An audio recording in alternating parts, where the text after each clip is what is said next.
Welcome to this episode of Consider It Blacklit. I am Kim, your host, and for those of you tuning in for the first time, Consider It Blacklit highlights films, television programs, and stage plays that feature African Americans both up front and behind the scenes. We also discuss social issues as it relates to some of these programs and how they may or may not impact our communities. So thank you for tuning in, and we hope you continue to tune in each week. Today, it is my pleasure to highlight an entertainment attorney who has his hands in a lot of different aspects of the business. You will hear about all of them today. Welcome, Jesse Kearney. Hi. Hey. How are you, Kim? I'm so excited to have you here. So, Jesse, tell our audience about yourself. Well, great. I am an entertainment attorney. I grew up in Portsmouth, Virginia, which is a wonderful place to grow up. And I grew up in the theater community. I loved acting from the time I was 4 years old all the way through high school and with the Hurrah Players, and went to college. And that's when I really got into writing. And so I started writing more, I write musicals, and then I went to NYU, have a master's degree in musical theater writing. And somewhere along the line, I said, you know what, I need to eat. And so I said, this is wonderful that I'm an artist, but I don't want to be a starving artist. So I decided that I would go and get a law degree, went to New York Law School, and I haven't looked back. And I love working as an entertainment attorney because I can blend all of my worlds together. And I started to work with great entertainers. I work with actors, I work with writers, I work with producers in the theater industry and also in new media, and I love it. Oh, wow, that's amazing. So tell us, who was your first entertainment client? My very first entertainment client was Adrienne Kennedy, and she's a very famous playwright. She's actually now in the Theater Hall of Fame, and wow. So she's fantastic. I suggest everyone read her material. She's an African-American playwright, and she actually inspired me a lot when I was a playwright, and when I was in Dartmouth, we did a lot of her work. And so I was working at Samuel French, and as I was transitioning into my own practice, someone asked me if I wanted to work with her on a special project, so I was happy to be chosen and asked, and wow. I said, certainly, yes. Jumped at the chance to work with her. And so that was my very first foray into having my own client and doing work for others. Since then, I've worked with some really great clients, especially young startups. It's wonderful. Cool. So you did mention you had an MFA. Yes. And it was in, musical theater writing? Yes. Did you ever work as a writer? Yes, I did. Okay. Why don't you tell us a little bit about that experience? Sure. First of all, I love musicals. Mm-hmm. I started trying to write them even when I was in high school. So when I got the opportunity to work, to get my MFA, I basically went through the ranks. There's the MFA program, and then directly after that, I got asked by Lincoln Center to do their director's lab for my thesis project. And so I was hooked up with a great director, and they did the work. From there, I went on to the ASCAP Musical Theater Writers Workshop with Stephen Schwartz, who, this is before he did Wicked, but he had done Godspell and Pippin and all those great shows. And so it was great to be in his presence and get feedback from a lot of great people there. Then I did this Dramatists Guild was just starting this fellowship program that they have for playwrights and musical theater artists. And so that was the first year, and I was one of the inaugural recipients of the fellowship. And that was just, again, wonderful. I got a chance to be in the room with some of the greatest playwrights and composers of all time. Oh, wow. And we worked with Stephen Flaherty, Lynn Ahrens, Marsha Norman, Susan Birkenhead, just some wonderful playwrights, Arthur Kopit. And basically, when I was there, I realized that I had so much still to learn and so much to grow, but I enjoyed writing. And I looked for other avenues. I was commissioned to do some work. I was working, but again, there was always this kind of a ceiling that I was hitting. But I found the greatest joy I had was when I started working at Crenshaw Christian Center, which is a church. Apostle Frederick Casey Price out in California. I'm familiar with it. Yeah. But he started a New York church here, and so I joined. And then one day I started to work with their arts ministry, and later on I became the head of the arts ministry. Oh, wow! And so what was wonderful was we had some wonderful actors because we're here in New York. And I was able to write the way I always, Wow.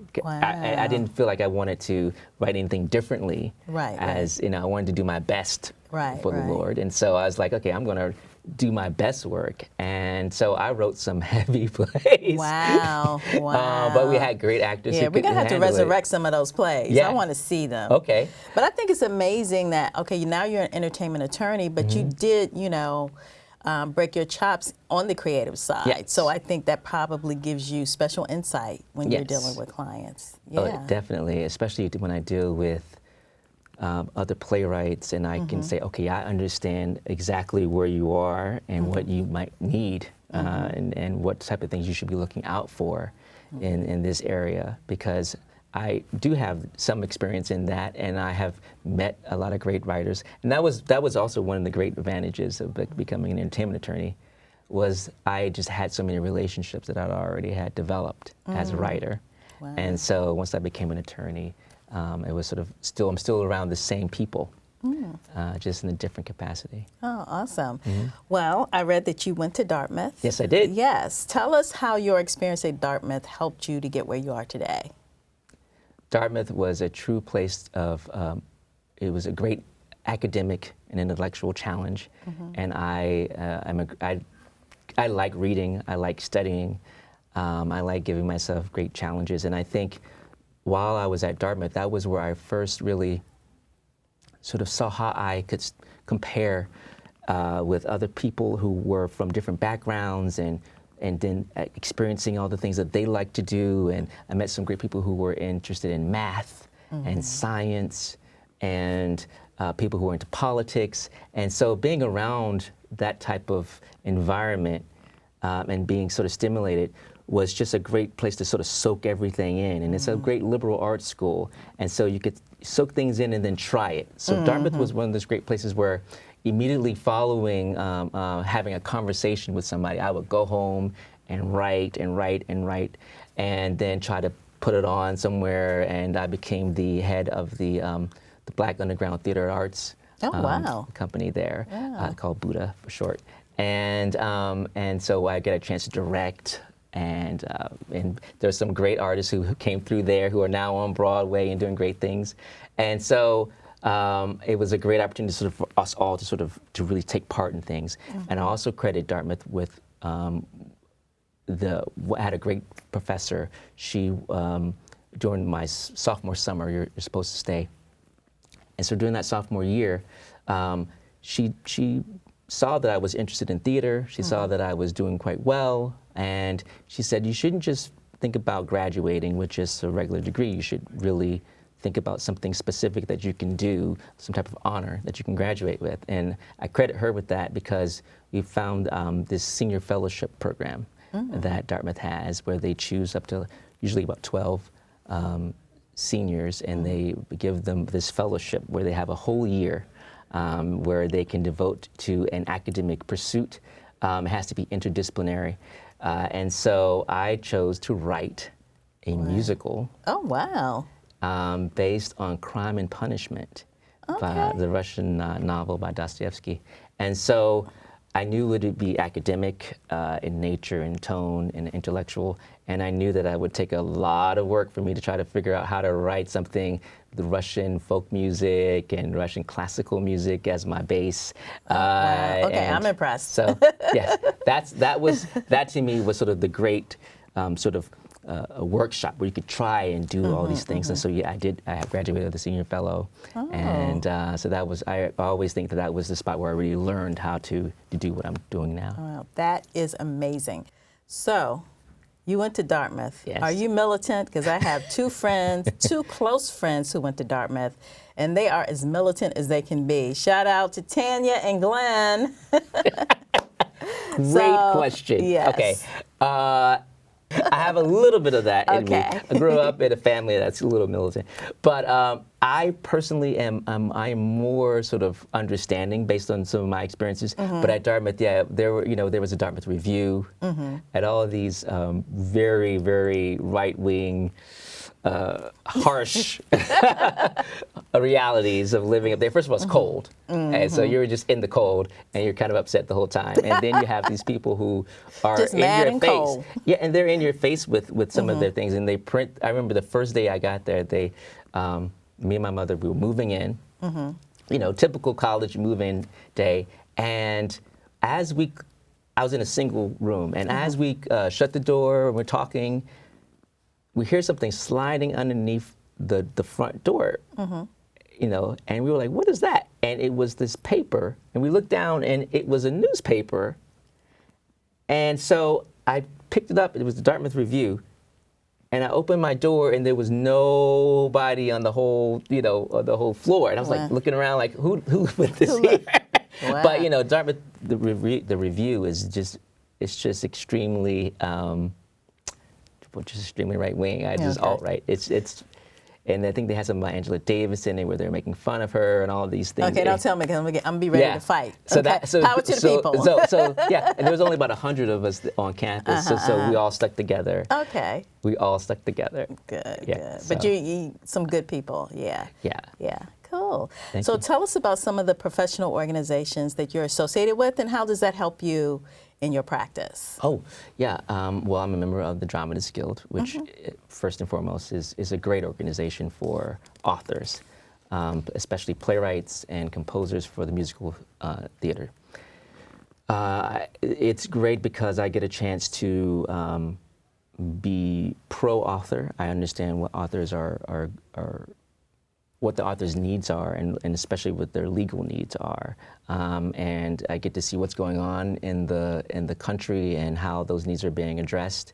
When dealing with author rights and rights of creators, you're often dealing with producers who may not know everything that an author really has as far as their rights are concerned, and how to protect those rights. And the Dramatists Guild is one of the great organizations that really fights hard for its members.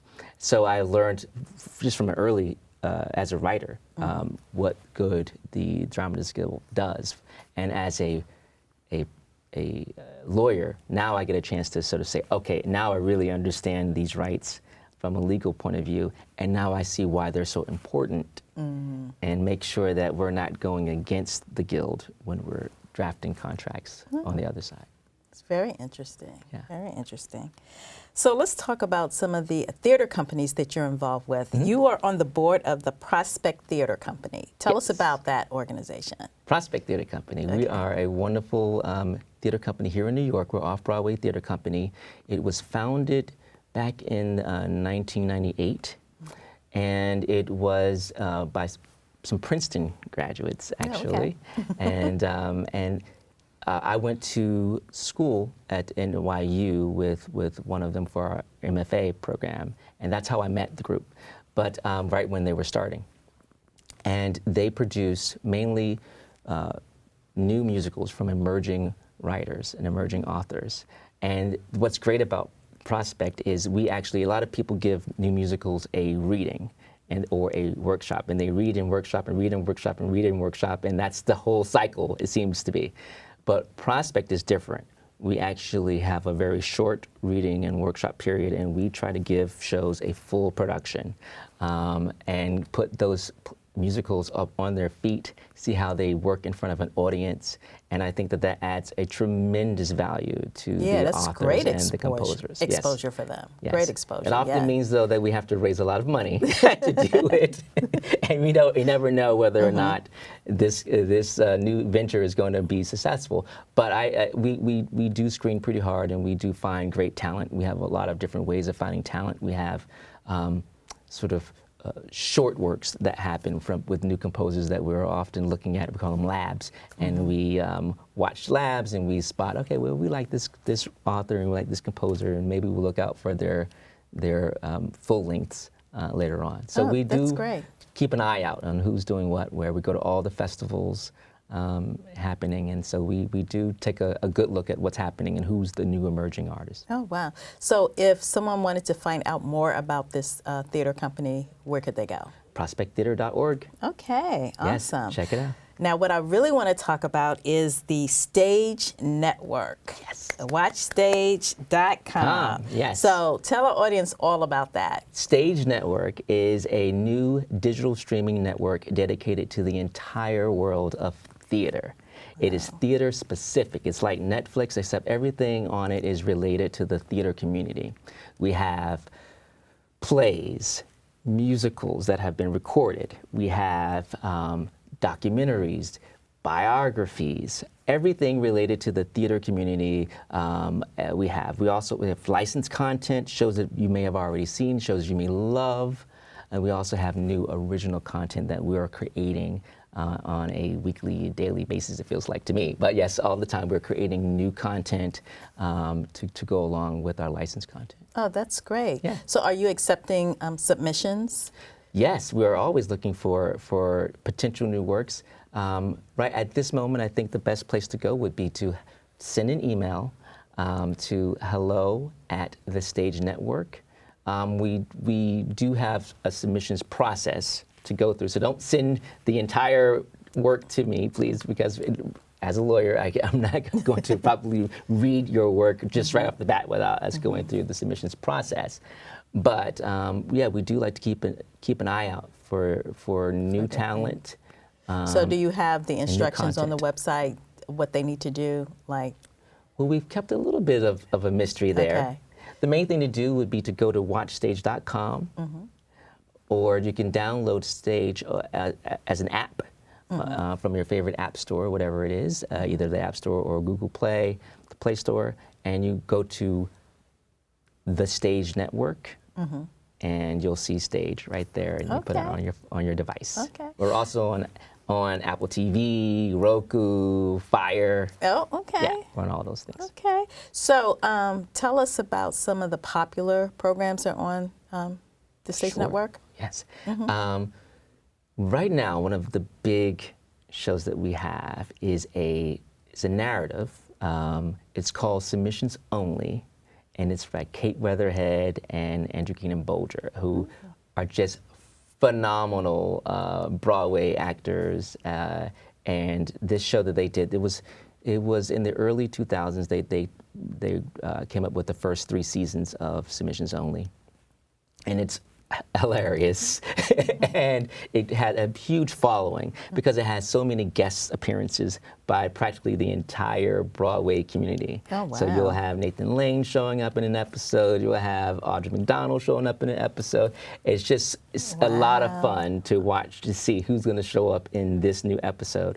And so they did 3 seasons of that, and we were happy when we were able to acquire it. Oh, wow. Yeah. That's amazing. And we feel blessed and honored that they're working with us. So what is one of your personal favorites? Okay, well, one of my personal favorites is one of our new shows. We've got, okay, I should be fair. Most of the original programming is definitely one of my favorites because I'm choosing them to be.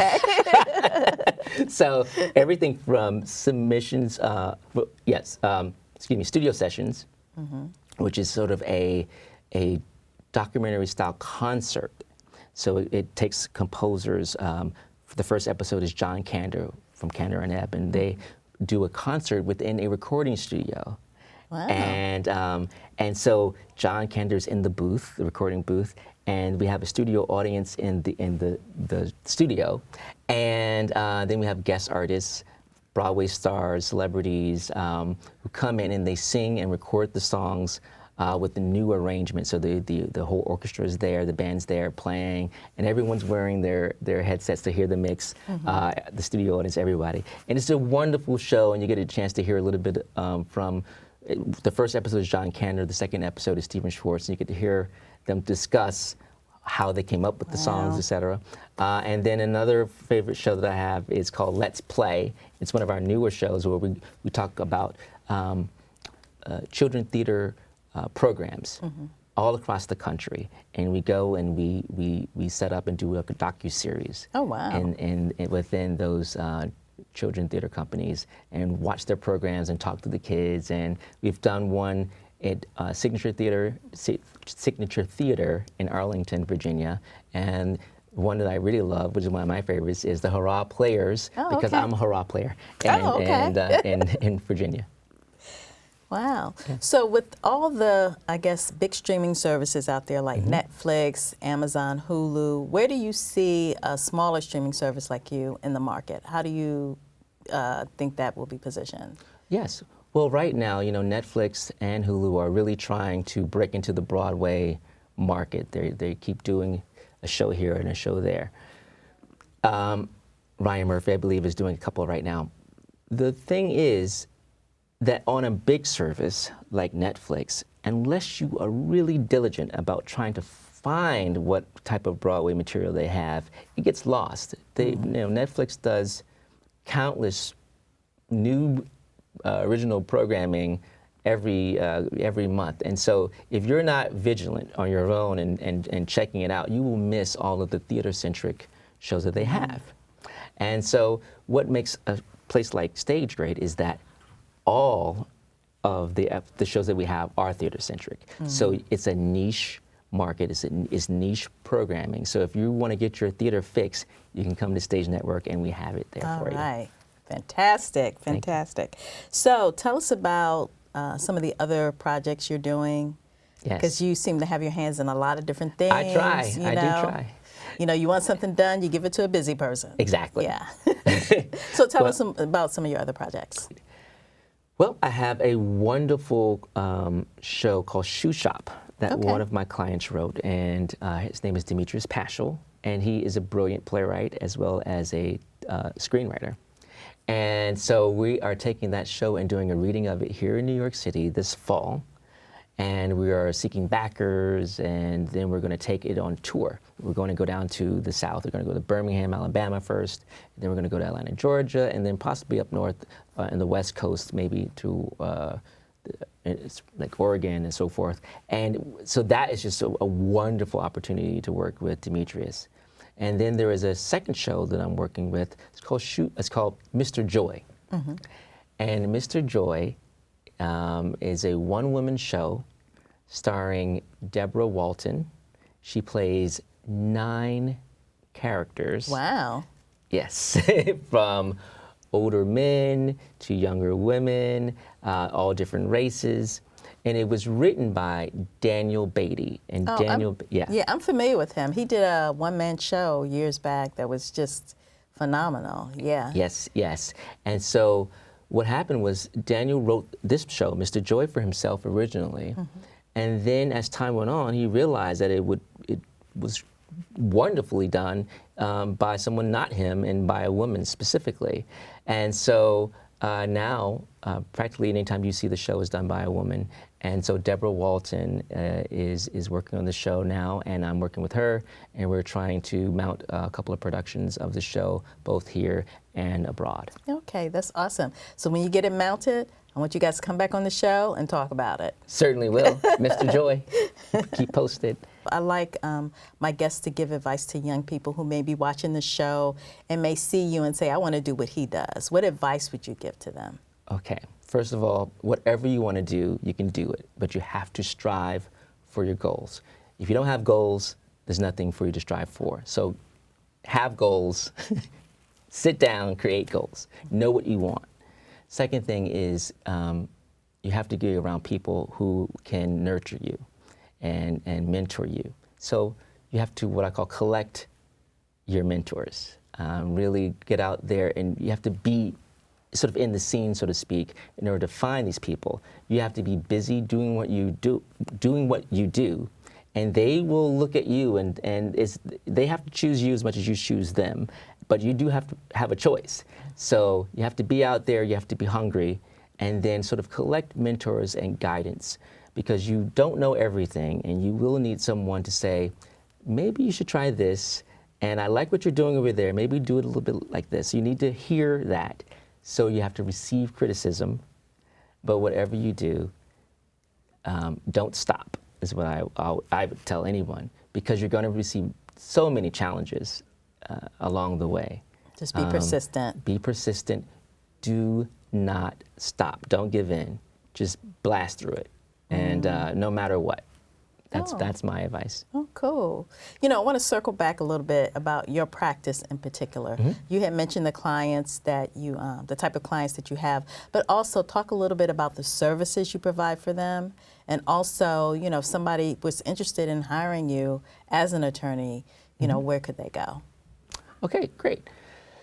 Well, first of all, I work with a lot of different clients, mainly in the theater community, but also in the new media community as well, and in digital. So I would say that if you're at all creative, or if you're at all a producer, then I'm probably the right person for you, because I understand those challenges as being a creative and a producer myself. So to reach me, the best thing to do is go to my website, jessekearneylaw.com. Okay. And there's a contact page there. You can send me whatever questions you have. The first consultation is always free. So yeah, don't be shy. Just send me a question, and I will get back to you. Oh, awesome. So all of you guys out there looking for an entertainment attorney, Jesse's right here. Yes, thank you. Sure. So do you have any closing remarks before we sign off? Stay hungry. Stay hungry. Keep going. And yeah, let me hear from you. I would love to talk. Okay. Awesome. Well, everyone, that's Jesse Kearney, entertainment attorney extraordinaire. Thank you. Thank you. And thank you for joining us this week. We hope you got a lot of information from Jesse. Reach out to us. Follow us on social media, #ConsiderItBlacklit. Join the conversation. We're on Instagram, Facebook, and Twitter. And until next week, consider yourself blacklit. Thank you.